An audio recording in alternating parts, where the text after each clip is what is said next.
முஹர்ரமில் பிடிக்கக்கூடிய ஆஷூரா நோன்பு.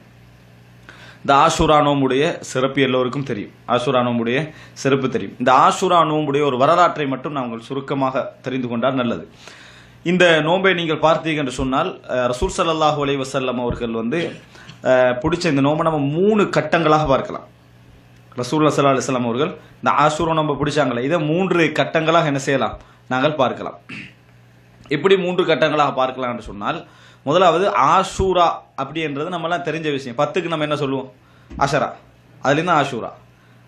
திஸ் ஆண்டா 9, தாசு ஆண்டா 9வது நாள். இப்படி அரபுல எல்லாத்துக்கும் சொல்லலாம். அரபுல என்ன செய்யலாம், சாபு ஆன்னு சொல்லலாம், எல்லாத்துக்கும் என்ன செய்யலாம் அப்படி சொல்லலாம். அந்த அடிப்படையில் தான் இதுக்கு அந்த 10 என்று பேர் வந்தது. 10வது நாள் பிடிக்கக்கூடிய நோன்புக்கு தான் ஆஷூரான்னு பேர். நம்ம அதுக்கு முந்தி பிடிச்சாலும் சரி, பிந்தி பிடிச்சாலும் சரி, தாண்டி பிடிச்சாலும் சரி, அதுக்கு ஆஷூரா நோம்புன்னு பேர் இல்லை. ஆஷூரா நோம்பு 2 நோம்பும் அல்ல. 2 நோம்பு பிடிக்கிறோம். அந்த 2 நோம்பும் கட்டாயம் அது சுன்னத்தான நோம்பு சேர்த்து தான் பிடிக்கணும், அது வேறு விஷயம். ஆனால் பெயர் ஆஷூரா என்பது எதுக்கு, 10வது நாளுக்கு மட்டும் உரியது. அப்போ இந்த 10வது நாளுக்கு மட்டும் உரிய இந்த ஆஷூரா நோம்பு முதலாக பிடித்தவர்கள் ஜாஹிலியா மக்கள். அண்ணா ஆஷூரா கான யோமன் யசூமுஹு அஹ்லுல் ஜாஹிலியா. ஜாஹிலியா மக்கள் பிடிக்கக்கூடிய ஒரு நாளாக இந்த ஆஷூரா இருந்தது. முஹர்ரமில் 10 ரசூல் ஸல்லல்லாஹு அலைஹி வஸல்லம் பார்த்து வராங்க, அவங்களும் பிடிச்சி வராங்க. ஜாஹிலியா மக்கள் பிடிக்கிறாங்கன்னா அர்த்தம் என்ன, ரசூல் ஸல்லல்லாஹு அலைஹி வஸல்லம் அவர்களுக்கு நபி பட்டம் கிடைக்க முந்தின நாள்ல இருந்து என்ன செய்யறாங்க, அவங்க பிடிச்சிக்கின்னு வராங்க அந்த நோன்பு. ரசூல் ஸல்லல்லாஹு அலைஹி வஸல்லம் அவங்களும் பிடிச்சிக்கின்னு வராங்க. இது முதல் கட்டம். இப்போ இஸ்லாம் கிடைச்ச பிறகு ரசூலுல்லாஹ் அதை கண்டினியூ பண்றாங்க. இஸ்லாம் கிடைத்த பின்னாலும் நபி அவர்கள் அதை கண்டினியூ பண்றாங்க. மற்றபடி அது என்ன, அதாவது ரசூல் ஸல்லல்லாஹு அலைஹி வஸல்லம் அவர்களாக ஒரு சுன்னாவாக ஆரம்பத்தில் ஏவிய ஒன்று அல்ல. ஆனால் ரசூல் ஸல்லல்லாஹு அலைஹி வஸல்லம் ஜாஹிலியா மக்கள் பிடிச்சிட்டு வராங்க, இஸ்லாத்திலே நோன்புன்றது உண்டு. அப்போ அந்த அடிப்படையில் ரசூலுல்லாஹ் என்ன செய்றாங்க, அந்த நோன்பை கண்டினியூவா பிடிக்கிறாங்க. இது முதலாக நம்ம தெரிஞ்சு கொள்ள வேண்டிய விஷயம். ஜாஹிலியா மக்கள் இந்த நோன்பை என்ன செய்தார்கள், நோற்று வந்தார்கள். இஸ்லாம் கிடைப்பதற்கு முன்னிருந்தே நோற்று வந்தார்கள். காரணம் அவங்களுக்கு தெரிந்திருந்ததா இல்லையான்னு அதில் வரல, நோம்பு பிடிச்சிட்டு வராங்க. இப்படி பிடிச்சிட்டு வந்த ரசூல் ஸல்லல்லாஹு அலைஹி வஸல்லம் அவர்கள் அப்போ எத்தனை வருடம் இஸ்லாம் கிடைத்த பின்னால் பிடிச்சிக்கிறாங்க, 13 வருடம். இஸ்லாம் கிடைக்கும் முன்னால் ரசூல் ஸல்லல்லாஹு அலைஹி வஸல்லம் மிக நீண்ட காலமாக என்ன செய்கிறாங்க, அந்த நோம்பு பிடித்து கொண்டு வருகிறார்கள். அது மாத்திரமல்ல, மதீனாவுக்கு வராங்க ரசூலா. மதீனாவுக்கு வந்தா அங்கே படித்த மக்கள் நோம்பு பிடிக்கிறாங்க. படித்த மக்கள் யாரது, யூதர்கள். யூதர்கள் நோம்பு பிடிக்கிறாங்க. படித்த மக்கள் சொன்னதுக்கான காரணம் என்னன்னு சொன்னால், அவங்க வேதத்தோடு உள்ளவங்க, இவங்க வேதத்தோடு இல்லை. அப்போ அவங்க அந்த நோன்பை பிடித்து கொண்டு வருகிறாங்க. ரசூல் அங்கே பார்க்குறாங்க, இவங்க இந்த நோம்பு பிடிக்கிறாங்க. மக்காவாசிகள் பிடிக்கிறேன்னா அவங்க குறைஷிகள், அவங்க ஜாஹிலியா மக்கள், அவங்க என்னது அந்த வேதத்தோடு சம்பந்தப்படாதவர்கள். ஆனால் மதீனா உள்ள யூதர்கள் என்ன செய்கிறாங்க, இந்த நோம்பை பிடிக்கிறாங்கன்னு ரசூல் ஸல்லல்லாஹு அலைஹி வஸல்லம் அவர் கேட்குறாங்க, ஏன் பிடிக்கிறீங்க இந்த நோம்பை, நீங்கள் இங்கே ஏன் பிடிக்கிறீர்கள் அப்படி என்று சொல்லி என்ன செய்கிறாங்க, கேட்குறாங்க. அப்போ அதுக்கு அவங்க ஒரு விளக்கம் சொன்னாங்க. என்ன விளக்கம் அது, இந்த நாளில் தான் மூசா அலைஹிஸ்ஸலாம் காப்பாற்றப்பட்டதும் அதே நேரத்தில் ஃபிரௌன் மூழ்கடிக்கப்பட்டதும் அப்படின்ற ஒரு காரணத்தை அவர்கள் என்ன செய்தார்கள், சொன்னார்கள்.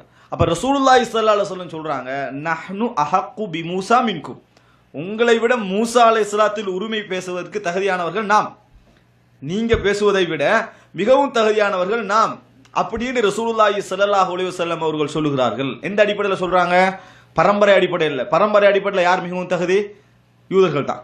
இஸ்லாத்தில் பரம்பரை என்றது அந்த பரம்பரையின் காரணமாக ஒருத்தன் மார்க்கத்தில் முந்துறது இல்லை. அதனால ரசூலுல்லாஹ் சொல்றாங்க, கொள்கை அடிப்படையில் யார் தகுதி, நாங்க தான். நஹ்னு அஹ்கு பி மூசா மின்கும் என்று சொல்லி ரசூலுல்லாஹ் அந்த நோன்பை பிடிச்சி மற்ற மக்களுக்கும் இந்த நோன்பு கட்டாயம் பிடிக்க வேண்டும் என்று கட்டளையிட்டார்கள். ஃபர்லாகுது. ரசூல் ஸல்லல்லாஹு எப்படி கட்டளையிடுறாங்கன்னா, இந்த செய்தி ரசூல் ஸல்லல்லாஹு அலைஹி வஸல்லம் அவங்களுக்கு இடையில தான் தெரிய வருது.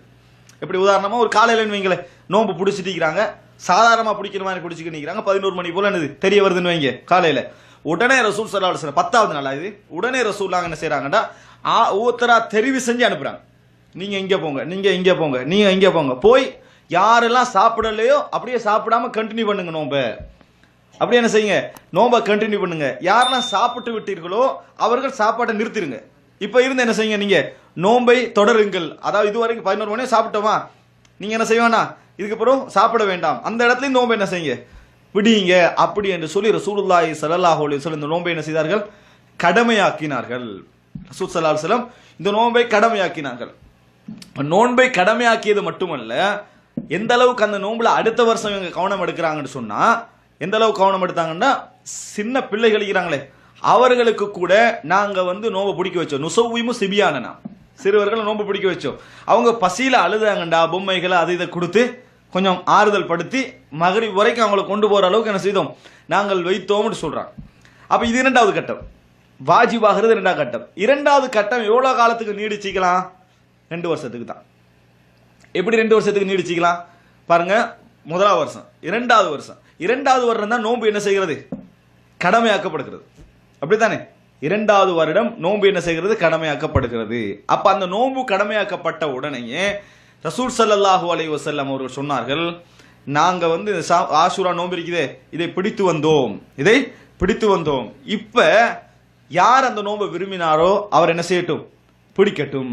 யார் அந்த நோன்பு வந்து என்னது பிடிக்கல நினைச்சாரோ அவர் விடலாம், கடமை இல்லை அப்படின்னு ரசூல் ஸல்லல்லாஹு அலைஹி வஸல்லம் மூன்றாவது கட்டத்துக்கு வராங்க. எப்ப இது ரமலானுடைய நோன்பு கடமையாக்கப்பட்டதிலிருந்து ரசூலுல்லாஹி ஸல்லல்லாஹு அலைஹி வஸல்லம் அவர்கள் மூன்றாவது கட்டத்துக்கு என்ன செய்தார்கள், வந்தார்கள். இப்ப இந்த மூன்றாவது கட்டத்துக்கு பின்னால் அந்த நோன்பு வாஜிபாக இருக்கல, ஃபர்லாக இருக்கல. அடுத்ததாக இந்த ரசூல் எப்படி கண்டினியூ பண்றாங்க, ஹிஜ்ரி 10ஆம் ஆண்டு முஹர்ரம் மாதம் ரசூல் ஸல்லல்லாஹு அலைஹி வஸல்லம் அவர்களுக்கு சிலர் சொல்றாங்க, இது யூதர்களும் பிடிச்சிட்டு வர நோன்பு தானே, நாங்களும் என்ன செய்யறோம், இப்ப இந்த நோன்பு பிடிக்கிறோம், சுன்னா அடிப்படையில் பிடிக்கிறோம், ஆனால் யூதர்களோட நாங்க ஒப்பாகிற மாதிரி இருக்குது, யூதர்களோட ஒப்பாகிற மாதிரி இருக்குது. ரசூல் ஸல்லல்லாஹு அலைஹி வஸல்லம் ஆரம்ப காலகட்டத்தில் என்ன செஞ்சாங்கன்னு சொன்னால் யூதர்களோட நிறைய இணங்கி போனார்கள். எதுல, மார்க்க விஷயங்கள்ல. ஏன் இணங்கி போனார்கள்னா, இஸ்லாமிய மார்க்கம் என்ன செய்யல, அப்பொழுது பூர்த்தியாக முழுமையாக வழங்கப்படலை. நிச்சயமாக அவங்கள்ட்ட வேத அறிவு என்ன செய்கிறது, இருக்கிறது. அந்த வேத அறிவு வகையோட முரண்பட்ட அறிவும் இருக்குது, உடன்பட்ட அறிவும் இருக்குது. ஆனா சான்ஸ் அவங்கள்ட்ட இருக்குதா இல்லையா?